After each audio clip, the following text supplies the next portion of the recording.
Hello students, welcome to our channel learn with हिया। आज हम लोग करेंगे class 10th science chapter electricity का one short revision. So let's start. Electric current, the flow of electric charge is known as electric current. Electric current is carried by moving electrons through a conductor. तो charges का flow electric current कहलाता है और electric current जो होता है वो electrons जो मूव करते हैं तो उससे कैरी होता है। By convention, electric current flows in the opposite direction to the movement of electrons. जो इलेक्ट्रिक करंट होता है वो इलेक्ट्रॉन्स की डायरेक्शन के ऑपोजिट मूव करता है। What is electric circuit? Electric circuit is a continuous and closed path of electric current. So here we can see कि जो इलेक्ट्रॉन्स का जो फ्लो है वो इस डायरेक्शन में है, बट जो हमारा चार्ज का फ्लो है वो ऑपोजिट डायरेक्शन में है। इलेक्ट्रिक करंट का फॉर्मूला होता है I is equal to Q upon T. इसका मतलब charge upon time. SI unit of electric charge and current. SI unit of electric charge is coulomb. 1 coulomb is nearly 6 into 10 raised to power 18 electrons. SI unit of electric current is ampere.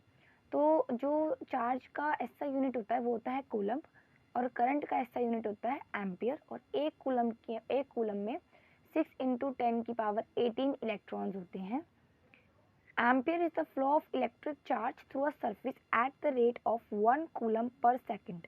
This means if 1 coulomb of electric charge flows through a cross section for 1 second, it would be equal to 1 ampere.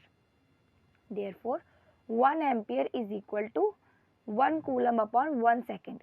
तो यहाँ पर हमने देखा था ये charge का formula, इसका मतलब I is equal to charge upon time. Charge होता है कूलम में, टाइम होता है सेकेंड में, तो इसका मतलब current is equal to 1 coulomb into upon 1 second.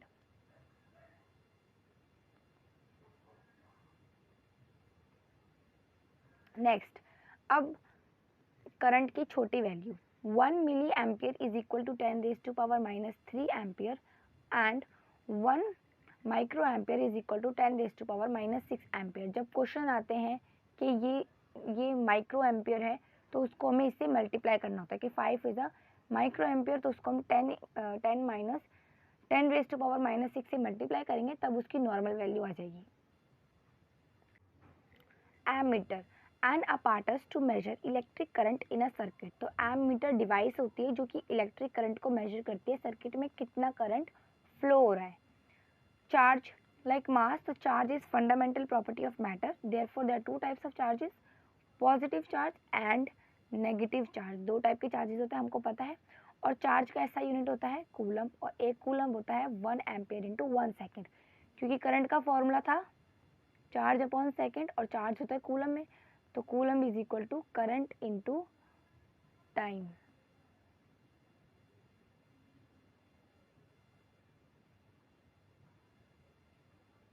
Clear?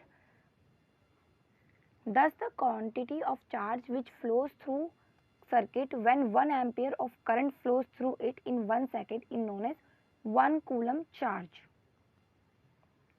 अब potential difference क्या होता है? The difference in the amount of electric potential between 2 points in an electric circuit is called electrical potential difference. तो दो पॉइंट्स के बीच में जो electrical potential होता है उनका डिफरेंस इलेक्ट्रिकल पोटेंशियल डिफरेंस कहलाता है। And electrical potential difference is known as voltage. इसको हम वोल्टेज में कहते हैं। इसका SI यूनिट वोल्टेज होता है which is equal to amount of work done to move the unit charge between 2 points against the static electric field. तो voltage का होता है वर्क डन अपॉन चार्ज।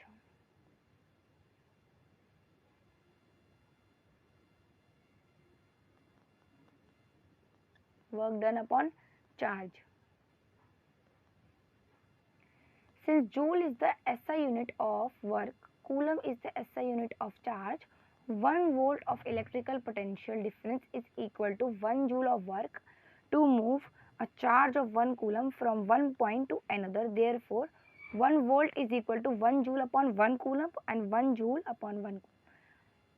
तो इसका मतलब है कि हमें, अगर हम मानते हैं कि 1 वोल्ट की वैल्यू कितनी होती है, तो वो होती है 1 joule upon 1 coulomb. It means 1 joule of work is done to move 1 coulomb charge from one point to another. SI unit of electrical potential is voltage.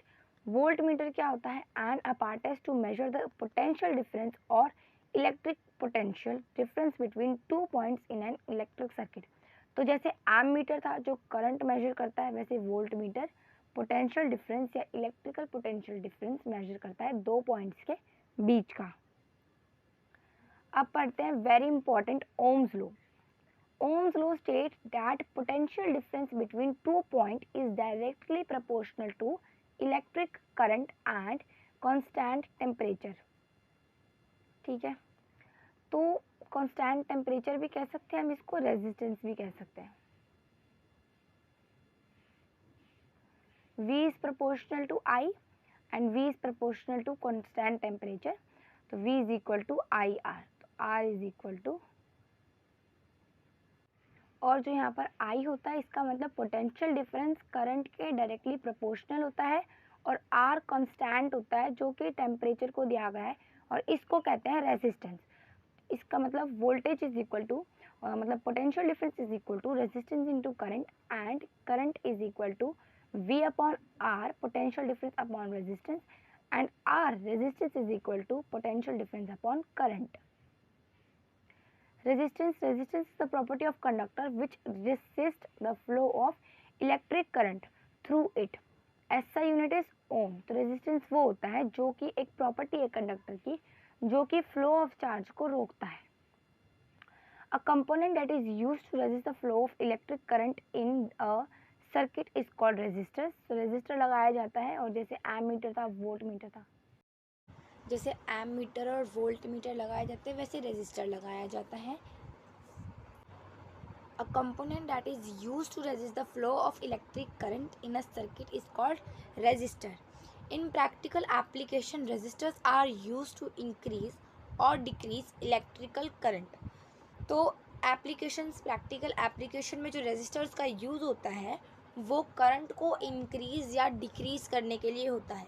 Now variable resistance, the component of electric current which is used to regulate the current without changing the voltage from the source is called variable resistance.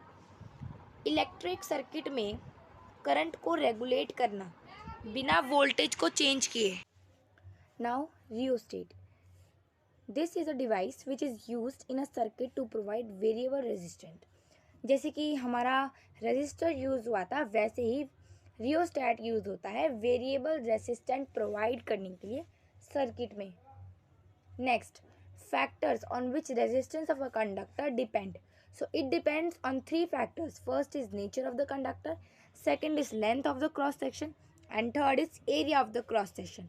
अगर जो resistance होता है वो nature के directly proportional होता है, और ताकि अगर, और जो लेंथ और रेजिस्टेंस दोनों डायरेक्टली प्रोपोर्शनल होता है. तो resistance is directly proportional to length, directly proportional to nature of the conductor, and inversely proportional to this area of a cross section. तो इसका मतलब जो रेजिस्टेंस होता है वो डायरेक्टली प्रोपोर्शनल होता है करंट के, डायरेक्टली इनवर्सली प्रोपोर्शनल होता है एरिया के, सॉरी करंट के नहीं, लेंथ के. और जो नेचर पे कांस्टेंट लगता है जो होता है रो, तो R इज इक्वल टू रो L अपॉन A.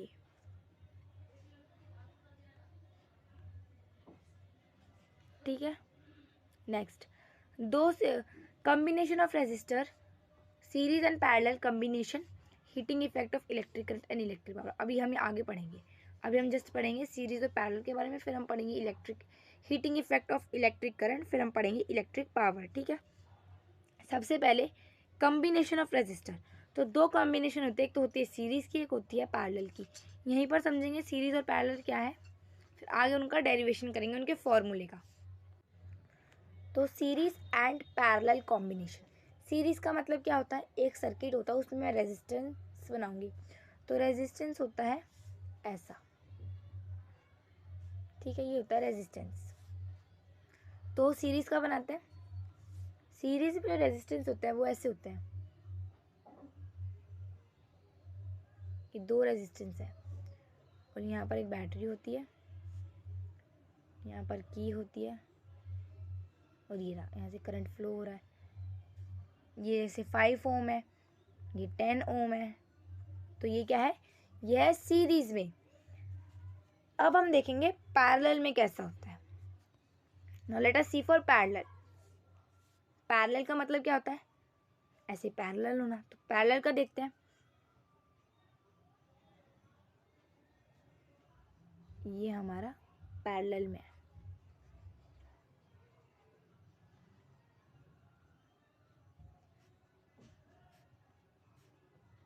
ये है पैरेलल में, ये है 5 ओम, ये है 10 ओम, कुछ भी मान सकते हैं, कुछ भी दिया हो सकता है, ठीक है।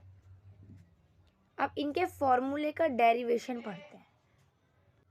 और ये देखो सीरीज का यहाँ पर डायग्राम बना हुआ है, यहाँ पर 3 रेजिस्टेंस है, R1, R2, R3, ठीक है। पोटेंशियल डिफरेंस जिससे तीनों कनेक्टेड है वो है ये वोल्टेज, वोल्ट, ठीक है, जो V से है। और इनका पोटेंशियल डिफरेंस है, R1 का पोटेंशियल डिफरेंस है V1, R2 का है V2 और R3 का है V3, ओके। अब करंट जो फ्लो होगा उसमें होगा I, क्योंकि सीरीज में क्या होता है, पोटेंशियल डिफरेंस हर एक रेजिस्टेंस में अलग होता है लेकिन करंट सब में सेम फ्लो करता है। नाउ टोटल पोटेंशियल डिफरेंस होगा V1 plus V2 plus V3, ये होगा equation number 1। According to Ohm's law V1 is equal to IR, क्योंकि हमें ओम्स लॉ का फॉर्मूला क्या है, V is equal to IR, तो इसको लगाएंगे हम। V2 is equal to IR2, V3 is equal to IR3, ये हो गई सेकेंड इक्वेशन। अब इसमें टोटल रेजिस्टेंस क्या होगा, RS, क्योंकि हमने रेजिस्टेंस लेंगे हम टोटल, इन सबको ऐड कर देंगे तो टोटल रेजिस्टेंस हमारा हो गया RS। तो अगर मैं V का फॉर्मूला निकालूँ तो I इंटू RS, जो सीरीज में है इसलिए। तो इक्वेशन 1, 2 और 3 से, इन तीनों इक्वेशंस में से हमारे पास एक इक्वेशन आती है, IRS is equal to IR1, IR2, IR3, okay. Now फिर इसके बाद इसको डिराइव करने पर हमारी इक्वेशन आती है RS is equal to R1, R2, R3। I कहाँ गया, I कट गया, यहाँ पर देखो इधर भी I था और इधर भी I है, सॉरी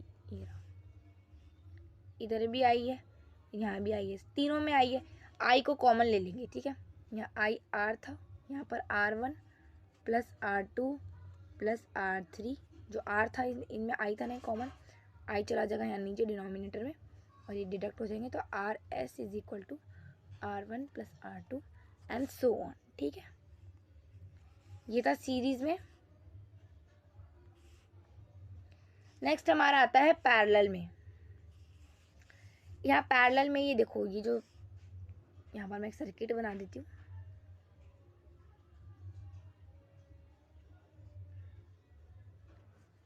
ये सर्किट भी पैरेलल में ही है, दिस इज इन पैरेलल, ठीक है। यहाँ पर ये पैरेलल में, तो पैरेलल में क्या होता है, समझ लो कि हमारे पास रेजिस्टर है R1, R2 और R3 और ये सब पैरेलल में कनेक्टेड है। पोटेंशियल डिफरेंस पैरेलल कॉम्बिनेशन में क्या होता है, करंट डिफरेंट होता है रेजिस्टेंस के अकॉर्डिंग, लेकिन पोटेंशियल डिफरेंस सेम होता है। अब टोटल करंट होगा A से B में I होगा, लेकिन 3 रेजिस्टर्स है तो करंट क्या होगा, I1, I2, I3 रिस्पेक्टिवली। अब हमको पता है टोटल करंट निकालने के लिए हम तीनों को ऐड करेंगे तो ये बन जाती है इक्वेशन नंबर 1। और पोटेंशियल डिफरेंस, इन सब के पोटेंशियल डिफरेंस में जो सेम है तो वो V रहेगा। ओम्स लॉ के according I is equal to V upon R1, I square V upon R2 and this is I cube, I3 third I current V upon R3। Total resistance है RP, I is equal to V upon P, ठीक है। Now in तीनों equations में से V upon R P, क्योंकि current का यहाँ पर करंट का फॉर्मूला होता है V अपॉन आर, तो इसलिए हमने ये लिया है, ठीक है, कंफ्यूज मत होना। करंट का फॉर्मूला क्या होता है ओम्स लॉ के अकॉर्डिंग V अपॉन आर, तो हमने यहाँ पर इसलिए लिया है, यहाँ पर V अपॉन आर। और इन तीनों से जो इधर लास्ट में हमारा जो थर्ड इक्वेशन आई थी उसमें क्या था, V upon R1, V upon R2, V upon R3 यहाँ पर, ठीक है। अब जो V है दोनों में कॉमन है, अगर मैं ऐसे मानूँ, इधर वी था ना,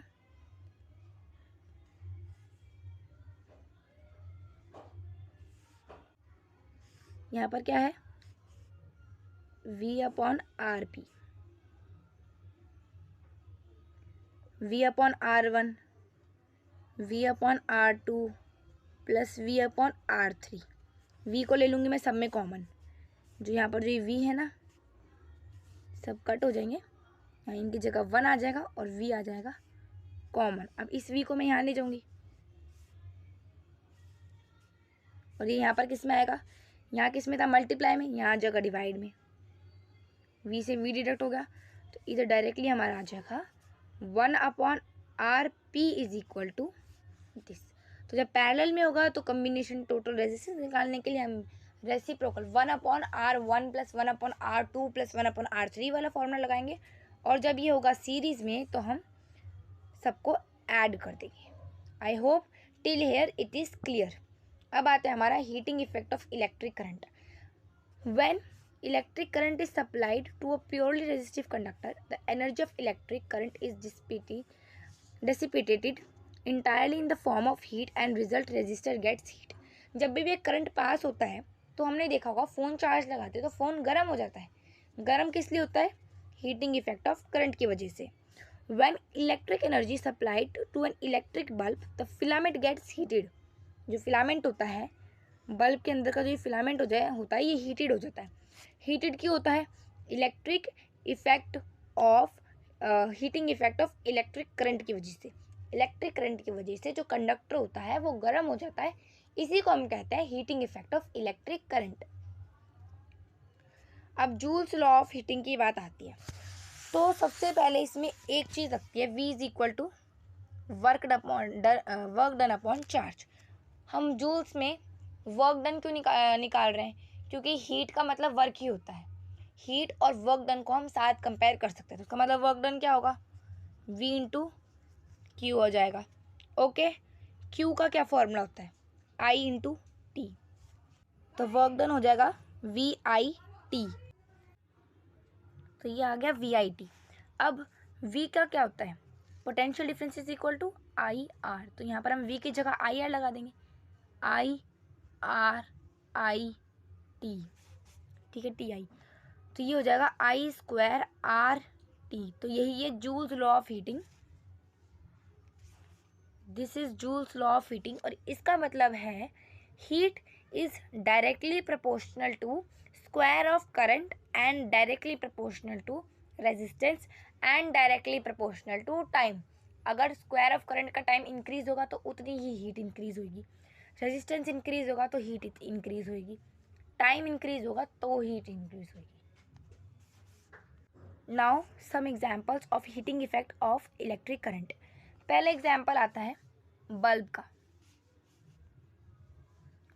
In an electric bulb, the filament of bulb gives light because of heating effect of electricity. This we know. Filament of bulb is generally made up of tungsten metal having melting point equal to 3380 degree Celsius. तो जो bulb होता है उसके अंदर जो filament होता है वो टंगस्टन का बना होता है, इसलिए वो ग्लो करता है, क्योंकि उसका मेल्टिंग पॉइंट होता है 3380, इसलिए वो जल्दी मेल्ट नहीं होता।